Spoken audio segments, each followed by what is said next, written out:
guys who are much better than what you used to play. Like much more talented, much more consistent, et cetera, et cetera.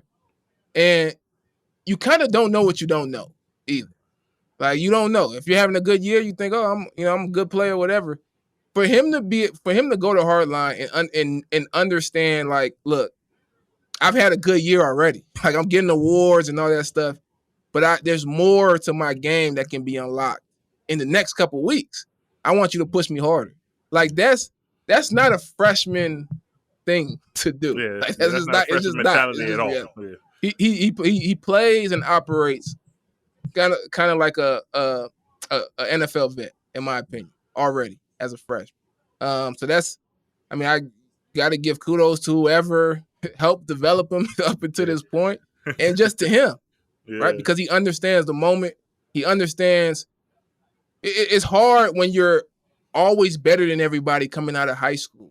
When you've head and shoulders, I can't even imagine who was guarding him in high school. To still know, like, I got so much more to my game that I can unlock. I need to lock in and make it happen this early in his career. So shout out to him for that, man, because it's showing on the field for sure.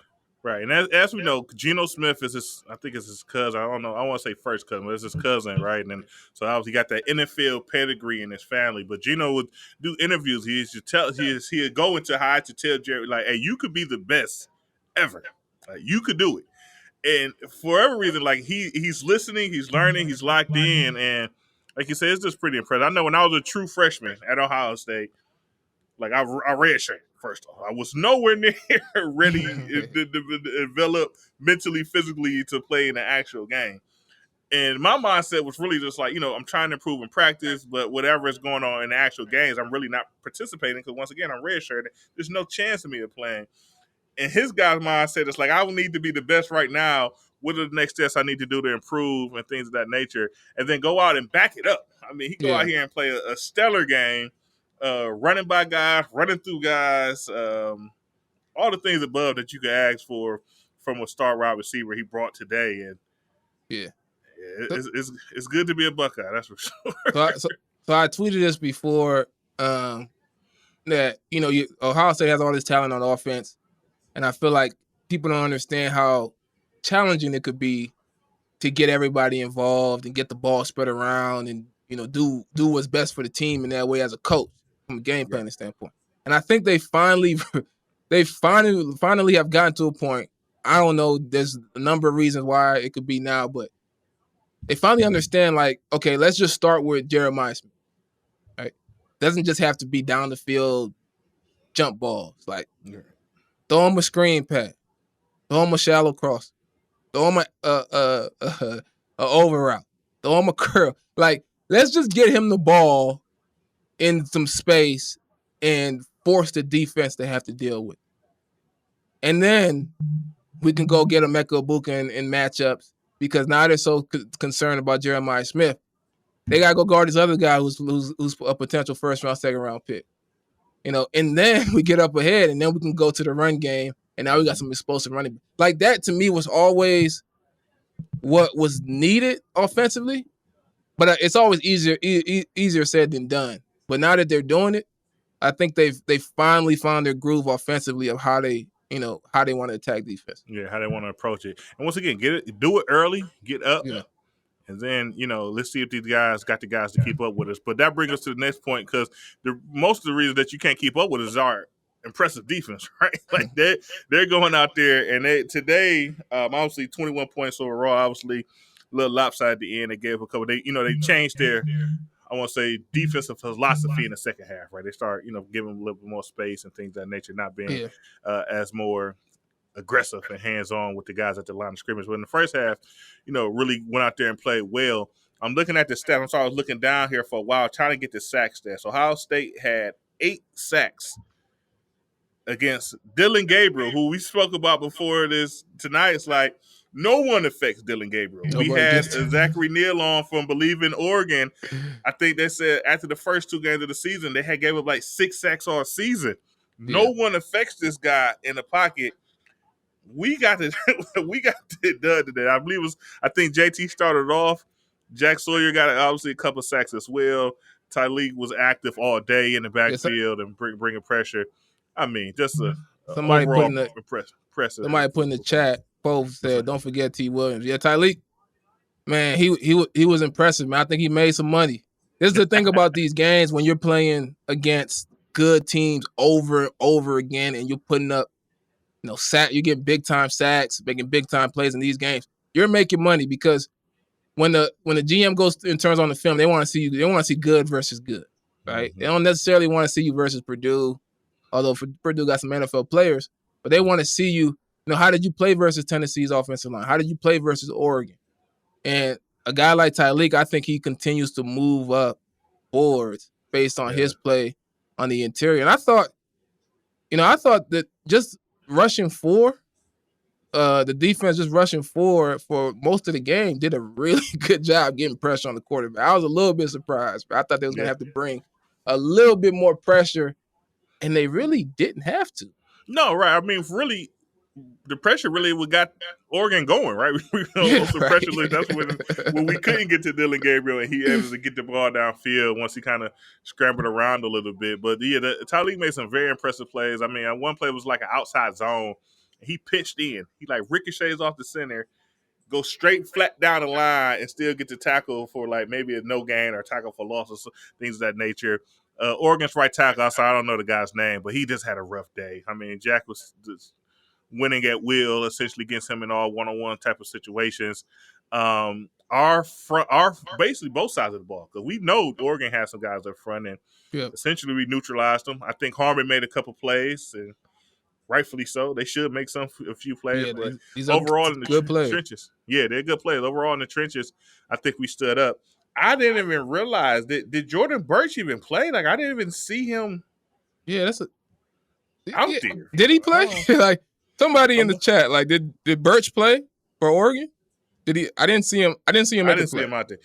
I'm looking at the stat line. I got one tackle for him for the day, so I don't know, man. Yeah, somebody help me out there. I don't know if he's out there now. I just don't recall. Yeah, big ups to the offensive line because they played. They had a really, really, really good game. Another really, really good game. Yeah. They stacking them up. Are you fans? Are y'all still concerned about Denzel Burke? Like, are we still concerned about Denzel Burke, man? Because I don't see the Oregon game happen, and week after week after week after week, we don't see nothing except him making a big hit, and then nothing in the pass game, right? So. Obviously, that first game, he made some mistakes uncharacteristic of himself. But this game, they tried him deep on a deep post. Yeah, it seemed like he was the closest one to the ball in that closest situation. got to the ball. Yeah, right. If it was thrown accurately, it would have been a pick. Yeah, I mean another great performance for him. Davidson played well as well. I don't recall any penalties for Davidson. I know that's usually his thing, right? He kind of get into that rhythm of grabbing guys. I didn't see any of that today. Cody Simon had a huge game. You talking about another guy who's making himself some money in this playoff run, Cody Simon. And then our two safeties, man, both Ransom and Downs. Caleb Downs, obviously one of the best defensive players in the country, and the commentators make it a point to talk about him on every defensive play, pretty much. But Lathan Ransom as well, man, he just continues to ball out every single game. He's much improved in coverage. A couple years ago, coverage was the thing that he needed to improve on. He's much improved in coverage. And, man, they sent him on a blitz once. Running back stepped up to make the block. He discarded the running back, chased down Dylan Gabriel, made the sack. Hard-hitting plays. Hard-hitting plays. Hard-hitting plays, man. All across the board. Hard-hitting plays out of Ransom. Yeah. So, yeah, just a total team destruction across the board. Yeah, that's for sure. I mean, obviously we play well. We get an early lead. We hold it. Like I said, I'm watching the game. My guy Ricky here, one of our teammates here, former teammates here at Ohio State. And going into half, they score right for half. We were still locked in. Like, it ain't over yet. We got to get out and match them in the third quarter. And Oregon put a drive together. But then once we put a drive together, we matched it, right? Yeah. It kind of lift the hair down a little bit. But I wanted to I said that to say we went on to win. Obviously, Texas, who we'll see next here in the Cotton Bowl, overtime game against Arizona State. a very hard fought game. Now you got to think about it. Like, right now we're kind of on that high horse, right? Two really good games in a row. Games essentially we blowouts. While Texas had a little bit more of a struggle to their matchups. Yeah. Did you catch the Texas game at all? Thoughts Yeah, on it? Did you? yeah. I watched Texas. I feel like Texas has for some weeks now. I mean, obviously they're winning games, right? Yeah. They're playing pretty good for the most part, but they seem like there's a little bit of struggling. Like they have another level to them that they haven't gotten to, and a lot of that struggle is happening at the quarterback position right now. Quinn Ewers has not played to his best. I think the last few weeks. I watched at Arizona State. I thought Arizona State outplayed Texas for most of it. They just in key moments, the finish drives, they just couldn't punch the ball there. They just couldn't do it. And the challenge was they just have smaller linemen than Texas, so they needed to figure out a better way to scheme up finishing those plays. I mean, Scatterbo had a great game, but Scatterboo. I thought their Yeah, offensive man. Very game impressive plan they could performance. have came up with a better way to punch in some of those drives after driving down the field, getting to the 2-yard line. Yeah. Arizona State. I would say if Texas would have lost, they would have felt really bad. Like, yeah, we kind of gave this one up because they, jumped on them early and essentially done nothing until Arizona State put pressure on them. Then they had to basically come back to win that game. If you look at it emotionally, right? Yeah, Um, but I don't know, man. I mean, Arizona State played well. They absolutely had a great season. I think you know, they can kick themselves about some of those opportunities, right? I think they got stopped on fourth down 2 or 3 times in the game. Few turnovers, but that guy Scatterboo played a fantastic game. They still gave. I seen afterwards. They still gave him an MVP trophy. Like oh they did. he deserved. Yeah. I mean, obviously he deserved it, he right? was the MVP. He was the definition of the MVP. I mean, yeah, it was but, a gutsy performance, but Texas is a good team, a really good football team, a lot of talent, a lot of talent. They don't have anybody. They don't have anybody that I'm afraid of, yeah, right? Like they don't have any. They got a lot of guys playing good football, but they don't have anybody that I say, man, he's going to be tough, super tough to deal with. Now their defensive line is solid. yeah, Um, no, they got some decent receivers. They got the defensive line probably. If there's a concern, if there's ever a concern for them, is going against that D line. But honestly, they're a good football team that you got to go beat. But there's no one that I look at and I say, man, they're just gonna be hard to deal with. Oregon has some of those guys. yeah. Oregon has something, but yeah, and that's the thing. I guess another thing about what I'm saying about where we're at in the season. We're coming off 2 games. We won pretty handily, playing really good football, right? And Texas could, like, the coaches could look at the film and say, like, we're not playing our best games. Right. Like, we keep winning. So now, next week when we see them, if they figure out a way to now play their best game, they most likely will look a lot different, and the players kind of have to feel that, like, yeah, we kind Yeah. of gave this up. We could tighten up here, and then on top of that, obviously, it's just I don't know, playoffs now, but bowl essential. We got to go play in Texas. Right. We got to go play in Dallas, Texas, wherever the Yeah. stadium is technically located at. But we're in Texas, a couple hours from their campus. Yeah, I mean It's something.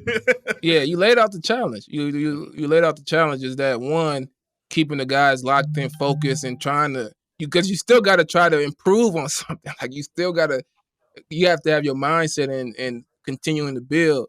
It's hard to do when you just blew out two teams Good that were teams. expected to be real challenges, right? Real challenges. Tennessee, Yeah. SEC team, whatever. Oregon, #1 team in the nation, undefeated. It's a little bit easier for Oregon because you already lost to Oregon. Yeah. Right. So Right. you can always go back and say, we want to get that team back. Mm-hmm. But for Texas, it's kind of like, oh, yeah, they almost lost to Arizona State. Right. We've already. That So Clemson game was kind of close. yeah, Yeah. that's gonna be the challenge. They Is getting lost to the locked same in. team twice. What type of team? It's all that stuff can get in your head, man, and affect the way we've been playing. So, yeah. Well, we got some people in the chat. They said secondary played Like the little brother was being held for ransom. it was. I was like every tackle I could hear it. I was confused for a second. I was like, do they got mic? Are they mic'd up on the field? Like every tackle, even if they caught the ball, like it was nothing. It wasn't giving anything until a little bit later on in the game. But early on, everything was a big hit after hit after hit, and they made Oregon earn everything early on. So Yeah, I'm checking the stats here. We had Alfie Tez Johnson. It's their guy. I mean, obviously, we know they get the ball to a lot of different receivers, but of late, Tez has been their guy. We had him to 5 catches for 32 yards. His longest reception was only for 12. Um, and obviously, that was one of the guys that beat us deep when we played them in the first game. That's stepping up, man. That's yeah, stepping up and getting it done for sure. The defensive line really closed a lot of those, even though he still was able to kind of scramble around. But they closed a lot of those lanes for Dylan Gabriel, especially early on, to be able to step up and just sit in the pocket and deliver those passes. Yeah. So they clogged it up. Jack Sawyer, he probably got his hand on like three footballs. It seemed like Jack Sawyer always is hitting the ball. I don't know, close to getting picks. So it was the Russian coverage collectively, man. It was a total team collective effort, aside from a few plays, right. which was not what we saw the last time they played. Yeah, that's true. Because another thing I guess to bring up, Dylan Gabriel is not the tallest guys, right? He's only about 5'10" type of guy. Great job, man. Get your hands up, slap some balls around, make things uncomfortable for him when you rush him, try to get to his face. And obviously, we did a great job today. I mean, our guys took a lot of heat for not getting pressure on Gabriel last time we played him. Here in I'm gonna say the media, us and the the media, the people that's talking about the game and not playing it. And like I say, no one this year done well. We figured it out today, and he's gonna be a little black. But I mean, for this being 6th year, right? Like 61 starts, he's gonna remember this game. I'll say his last game, but I don't know. Things get so tricky down. Right, you might have another 7th year eligibility somewhere. I want to give a shout out to the coaches, man. So, prior to this, I said I feel like in-game coaching that Oregon may have had the edge. Game planning, like scheming up, preparing for the game, and what they come out there and do. I feel like Ryan Day had the edge. I thought that proved true tonight from a preparing for the game standpoint, but I thought in game there was a play right before the half where Oregon is driving or whatever, and they had a 4th down. They went for it on 4th down. And they got to get this 4th down at this point. They're down. They don't got no points.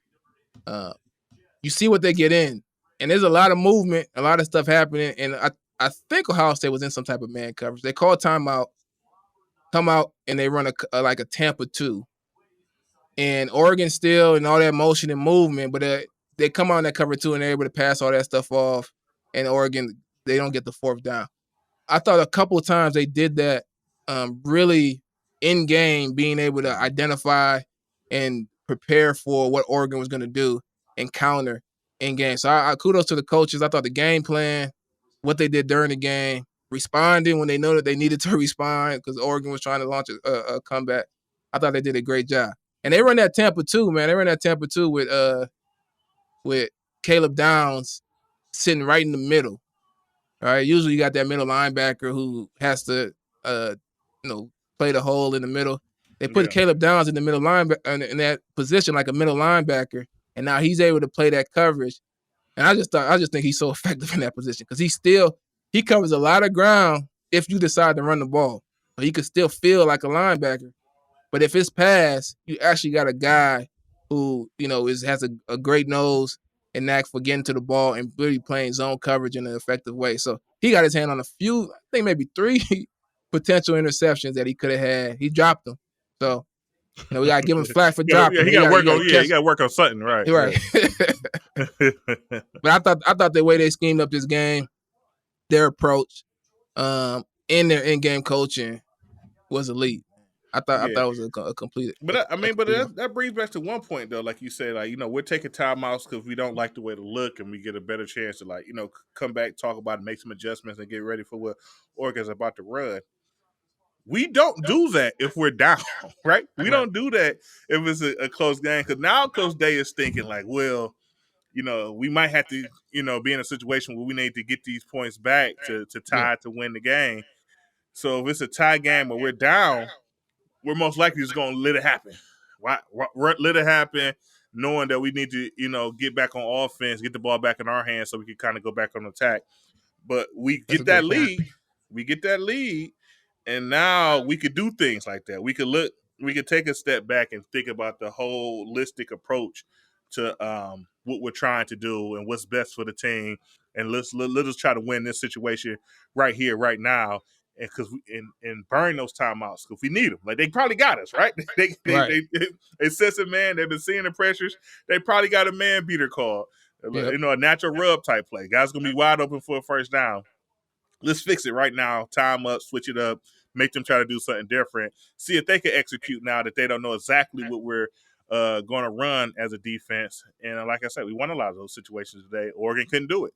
They couldn't figure it out. This is a great point made here by Mozart's Ghost. Going to be forgotten about, but hopefully Fielding got some confidence back, going two for two with decent range. Huge. I thought Yeah. him making that first field goal, I'm like, this is big for him. He has to start over. You know what I'm saying? He has to start over. I don't know whatever happened to him before. He has to reset.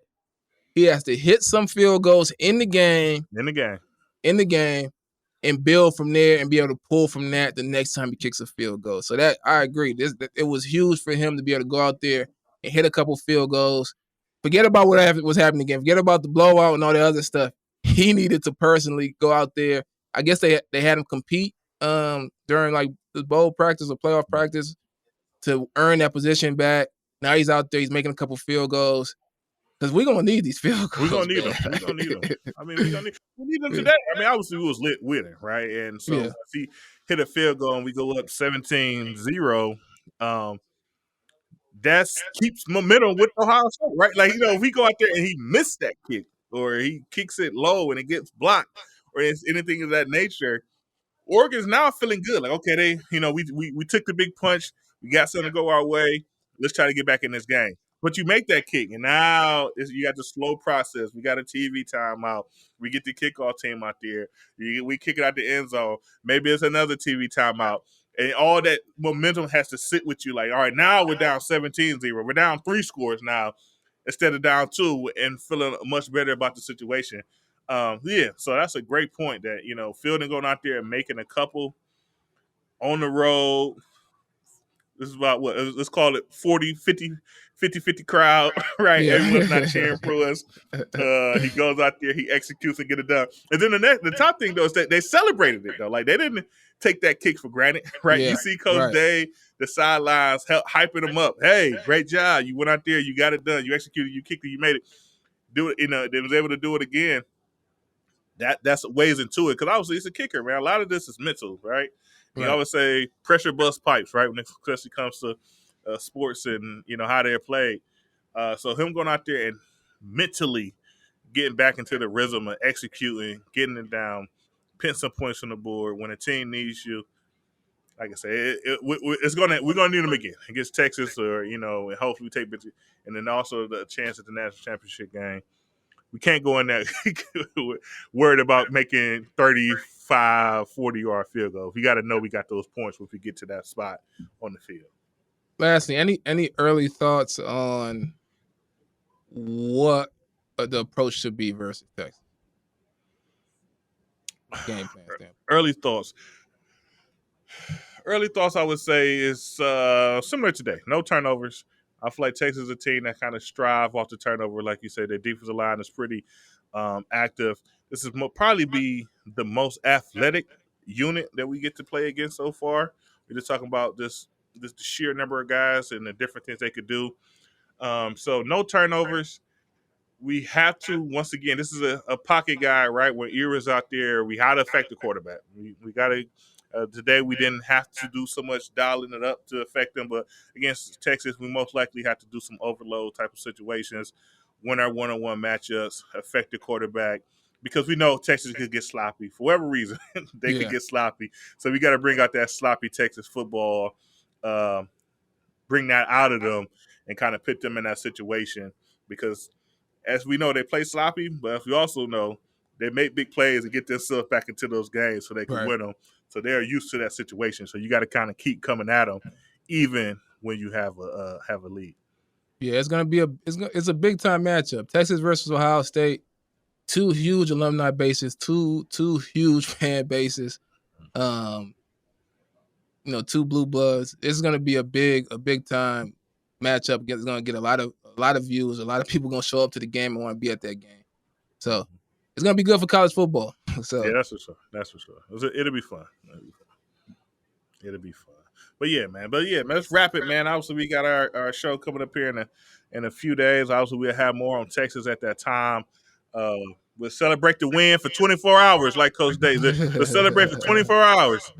And then tomorrow, we'll start preparing for the Longhorns, man. But our boys, they did it. They deserved it tonight, and you know, great job taking care of the Rose Bowl for sure. yeah, go Bucks. Go Bucks. Talk to you guys soon.